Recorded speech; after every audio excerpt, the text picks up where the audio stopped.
Here's a story from CBS News. Brazil Supreme Court investigating Elon Musk over obstruction and disinformation on X. They say a crusading Brazilian Supreme Court justice included Elon Musk as a target in an ongoing investigation over the dissemination of fake news and opened a separate investigation late Sunday into the executive for alleged obstruction.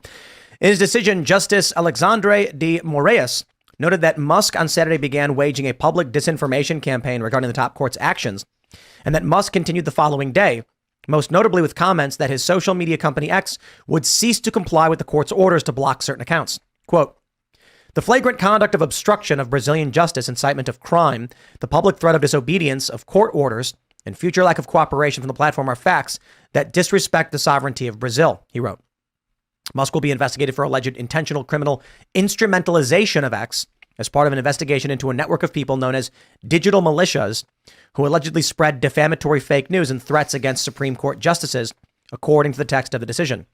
The new investigation will look into whether Musk engaged in obstruction, criminal organization, and incitement. So there's people on X that are apparently, allegedly, spreading mis or disinformation about the justices of Brazil, the Supreme Court justices of Brazil. And so they want those people banned off X. And Elon's like, they're not saying anything illegal in the United States, which is where we're based. So we're not going to ban them. And now I don't know what's going to happen. Normally what happens in this situation is the country just blocks X. Brazil will just block it in the country. I mean, that's normally what China does. So I don't know. It's a horrible look for Brazil if they were to do something like that. Yeah, Elon announced he'd remove all restrictions from Brazil now because he was like, screw him. Free speech. Interesting. Yep. He's fighting in Australia too. My friend Chris Elston, that tweet, I think there was like a $800,000 fine or something that they wanted to, and they're fighting it in court. That was crazy. What was that? What was it? It was misgendering, maybe. I think it was around. Billboard Chris tweeted like a story from the Daily Mail, and it was like a sentence. It was like one sentence. And they said that it was intentionally hateful and misgendering of a person, so it had to be pulled. And because Elon's like, I'm not going to do it, they're finding.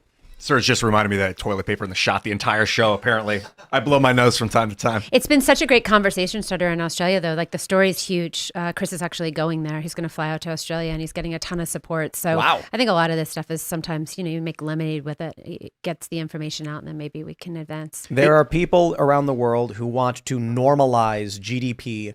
They want to basically homogenize the planet. And it's horrible. Imagine every downtown, a McDonald's, a Starbucks. Ugh, every tourist location you go to is just Hard Rock Cafe, Bubba Gump Shrimp, and Dolce or something. J. Crew. That?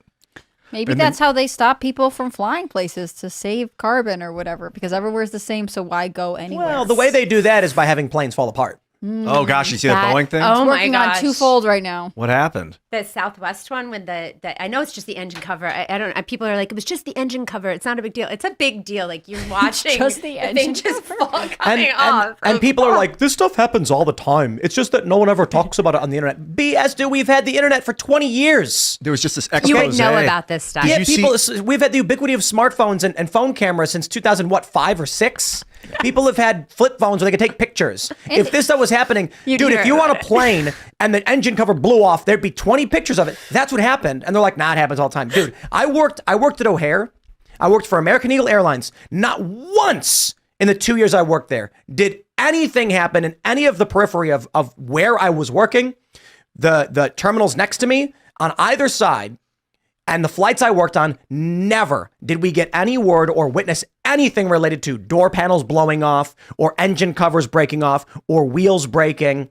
There were sometimes maybe like a landing gear error of some sort. We saw those. I will shout out in Midway Airport, a Southwest plane hit the runway, and Midway's crazy. Midway Airport is in a residential neighborhood. It makes no sense to me. It's surrounded by houses.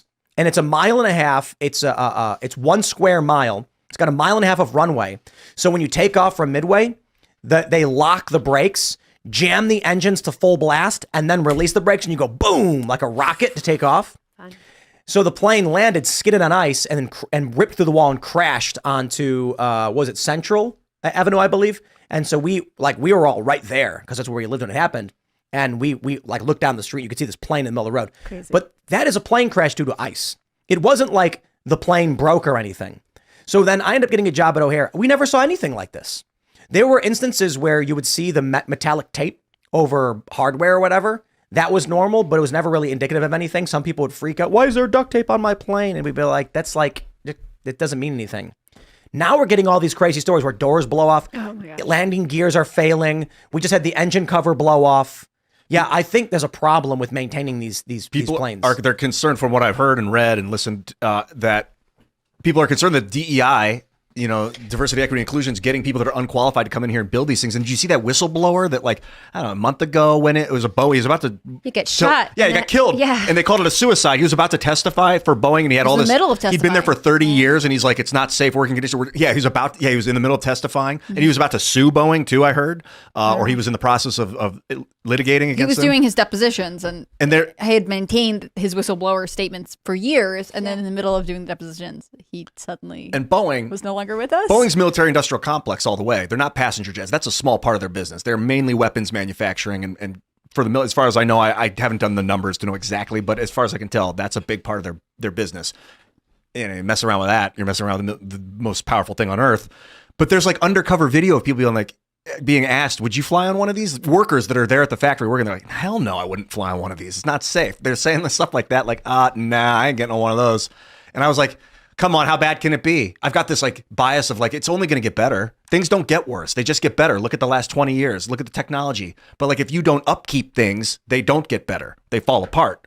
And I think that's part of what we're seeing at Boeing, unfortunately.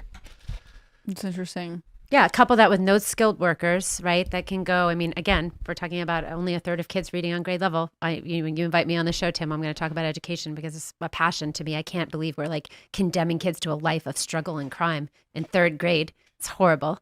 It's criminal, actually, and it's fraud because it's like $840 billion a year that we spend doing it. But yeah, who's going to go and work on the planes? Who's going to build the bridges? Who's going to build beautiful things? So what would you do to fix our education system? Would you like teach kids to read? What would you do? Yeah, I mean, that's the goal always, but who's doing that? Small pod schools or yeah, school? I think when possible, the pod schools, homeschooling, if you can do it, and that you can make that a priority in your lives. And for young people, if you're watching me and you're thinking to yourself, like, I don't know what to do, like figure out how you're going to have a family, and one of you is going to be able to be with the kids and to teach them, right? Don't get yourself into a situation where you can't do that. But in the public school system, it needs to be, the federal Department of Education needs to be dismantled, and we need to put the power back down into the states where it should be. And the priority should be teaching kids to read. We should incentivize making sure that kids are learning to read, if nothing else. So mom right now just had a little baby. Should she just read to the kid now? It's a little infant. Maybe doesn't even respond. Read all the time. Yeah, read to the baby before you have the baby. Okay. Because the baby listens to your voice, and it's incredibly important to read to your kids because they learn a lot of words, and that really will help them in their vocabulary later in life. And play memory. Great game. Helps with memory and visualization. Oh, I love that game. As well as, it's not just about memory, it's about visualization. Have you ever heard of a game called Rat-a-Tat-Cat? Mm-mm. Oh, it's a really fun game. What is that? It's a card game where you get 4 cards. You get to look at the outer 2, and then you can't look at them again. And then you have to swap. You can swap. It's a fun game, but memory. It's kind of like a memory game for it. We play it with the kids, but Mark and I, my husband and I, will like make a drink on a Friday night and play. I had Super Mario Brothers 3, and in Mario 3, sometimes the mushroom spawns, and if you go to the mushroom, you might get the game of memory, where if you match items, you get the item into your inventory. This from my brother playing. And so, eventually, not only did we get good at the memory itself, where it's like, actually, let me see if I can pull this up so people get an understanding of it. The Mario 3 memory bonus. So this is like, this is a video game I would play as a kid, and this is really great. You get, I mean, most people probably know Mario 3, so if you're old enough, you'll know what this is. These little N cards, and with a spade on it. And when you flip over 2 of them, if you match them, you get 10 coins. So, and I think you only get, if you fail twice. The memory game's over. Then and you lose the bonus. Yeah. And so, it's not, I don't think they don't show you where everything is first, though. But what happens is, eventually, we played so much, we actually memorized the patterns of the rotation. Because there were only like 8 different actual games. Yeah. So what we would do is we would always go down to the bottom left, like this one right here, the second Oh, on and the then bottom you left. know which one it was. Yeah, and depending on what it was, we would go, okay, now I know which one it is, and then we would start going, and just getting all the items. But playing memory with your kids is really great. Me and my brother, that's one of the great things about having siblings too, especially when they're close in age. Me and my brother, we would just play the hell out of that game. And it was all about who could collect the most pairs, who could get two. There were no like bad ones, which would be cool to introduce like a villain in memory. Maybe not for little kids, because you're just training memory. You're not worried about good and bad yet. But in like Slay the Spire, another video game, they have a similar thing. But there's things you don't want to get too that you've got to kind of be like, I know. That's in Rat-a-tat Cat. It's the same. You have rats and cats, and you want the low cards. It's fun. It's a good game. I'm going to send you Rat-a-tat Cat. Great freaking game. That and building blocks, man. Just, I don't know what about having cardboard building blocks and being able to build little palaces around yourself was Only super for boys, though. Girls, just give them dolls. Yeah, girls can only play with dolls and dishes, fake dishes they can learn to wash. What's your take on that? On like the Cleaner. gendered raising of children? Did you notice with the girls it was different? Did you force anything, or did you just... Yeah, I think no child's born in the wrong body, and certainly, I mean, my daughter had, dolls. Did the boys play with her toys? Yeah, of course. I mean, she got a kitchen. It was all pink and purple. The boys played in the kitchen. It was pink and purple. I didn't think that I needed to like chop off their penis and stop their natural development. Yeah, if I had sisters and they had Barbies, I would have meshed them in with my Teenage Mutant Ninja Turtles for sure. Yeah. Yeah. And to be fair, like they're like some of the Barbies in my house have met a horrible demise. There have been experiments that have happened. Melting? How flammable Barbies are. Yeah.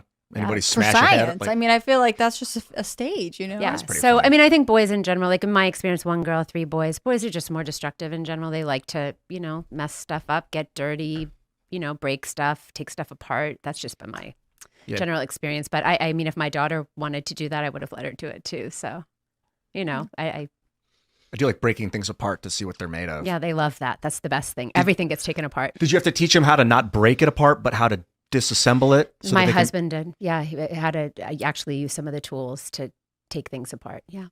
But they've done cool stuff. They built skateboards. They've done like they've done some interesting stuff. They made a guitar together. So. Oh, cool. Very cool. Wow, they cut the wood and everything? Yeah, my husband did that with them. It was that's pretty awesome. neat. It's beautiful. And my 14-year-old plays. So. Oh, that's great. The same guitar they built? Yeah, he plays that one. He just got a new one for Christmas. Thanks for watching this clip from the Timcast IRL podcast. Hang out with us live Monday through Friday at 8 p.m. and become a member over at timcast.com for uncensored, members-only shows exclusive. Thanks for hanging out, and we'll see you all next time.